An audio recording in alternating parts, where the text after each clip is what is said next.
আসসালামু আলাইকুম। ভগ্নাংশের যোগ বিয়োগ একটি অতি গুরুত্বপূর্ণ বিষয়। এটা দেখতে অনেকটা সহজ মনে হলেও অধিকাংশ শিক্ষার্থী এটা করতে পারে না। ভগ্নাংশের যোগ বিয়োগ নিয়ে অনেকটা ভয় থেকে গণিতের ভয় জয় করা যাবে ভগ্নাংশের যোগ বিয়োগ সম্পর্কে পুরোপুরি ধারণা থাকলে। তো একটা জিনিস মাথায় রাখতে হবে, ভগ্নাংশের যোগ বিয়োগ করতে হলে আমাকে প্রথমেই হরগুলোর লসাগু বের করতে হবে। তারপর প্রতিটি ভগ্নাংশের হর দিয়ে লসাগুকে ভাগ করে যে ভাগফল হবে সেটা দিয়ে লবকে গুণ করতে হবে। আমি আবারও বলতেছি, ভগ্নাংশগুলোর হরের লসাগু প্রথমে বের করতে হবে। তারপর প্রতিটি ভগ্নাংশের হর দিয়ে লসাগুকে ভাগ করে যে ভাগফল হবে তা দিয়ে লবকে গুণ করতে হবে। ব্যাস এতটুকুই জানা থাকলে আমরা ভগ্নাংশের যোগ বিয়োগ অতি সহজেই করতে পারবো। প্রথমে আমরা হরগুলোর লসাগু বের করে নিই। 4, 8 এবং 12।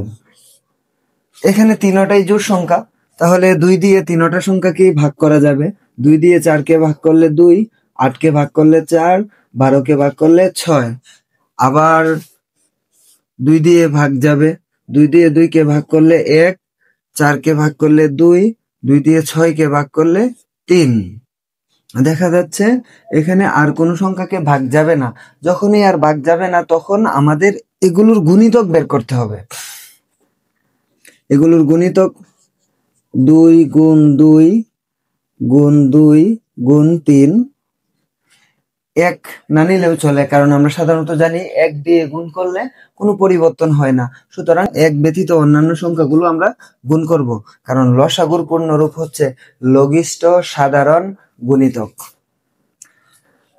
2 আর 2 গুণ দিলে কত? 4। 4কে 2 দিয়ে গুণ দিলে 8। 8কে 3 দিয়ে গুণ দিলে 3 8 24। তাহলে আমরা অতি সহজেই হরগুলোর লসাগু বের করলাম। 4, 8 এবং 12 এর লসাগু 24। হরগুলোর লসাগু বের করে ফেললাম আমরা। কত হলো? 24। এখন আমাদের যে জিনিসটা মাথায় রাখতে হবে, প্রতিটি ভগ্নাংশের হর দিয়ে লসাগুকে ভাগ করে যে ভাগফল পাওয়া যাবে সেটা দিয়ে লবকে গুণ করতে হবে। তাহলে প্রথম ভগ্নাংশের হর কত? 4। 4 দিয়ে আমরা 24কে ভাগ করব। 24। 4 দিয়ে 24কে ভাগ করলে 6। 6 দিয়ে আমরা লবকে গুণ করব। 6 দিয়ে 3কে গুণ করলে 3 6 18। তারপরে এখানে যোগ আছে, যোগ আবার এটার হর দিয়ে প্রতিটি ভগ্নাংশের হর দিয়ে ভাগ করব। 8 দিয়ে 24কে ভাগ করলে ভাগফল হচ্ছে গিয়ে 3। 3 দিয়ে 7কে গুণ করব, 3 7 21। তারপরে এখানে বিয়োগ আছে, বিয়োগ এটার হর কত? 12। 12 দিয়ে 24কে ভাগ করলে 2। 2 দিয়ে 11কে গুণ করব, 11 দুগুণে 22। যোগ বিয়োগের কাজগুলো কমপ্লিট করব। এখানে দেখব যোগের 18 এবং যোগের 21। 18 এবং 21 যোগ করব।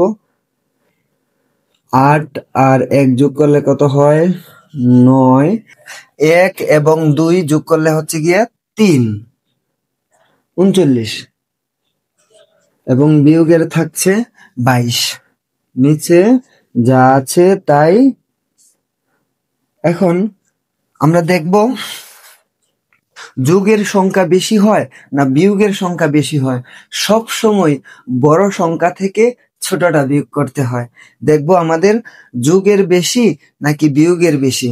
যেটাই বেশি হবে বড়টা থেকে আমরা ছোট সংখ্যাটাকে বিয়োগ করব।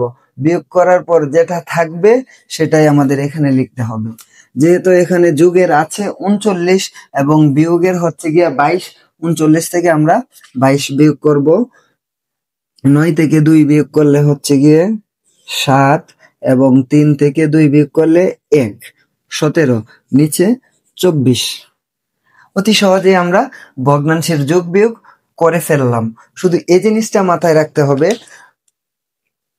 আমাদের প্রথমে হরগুলোর লসাগু বের করতে হবে।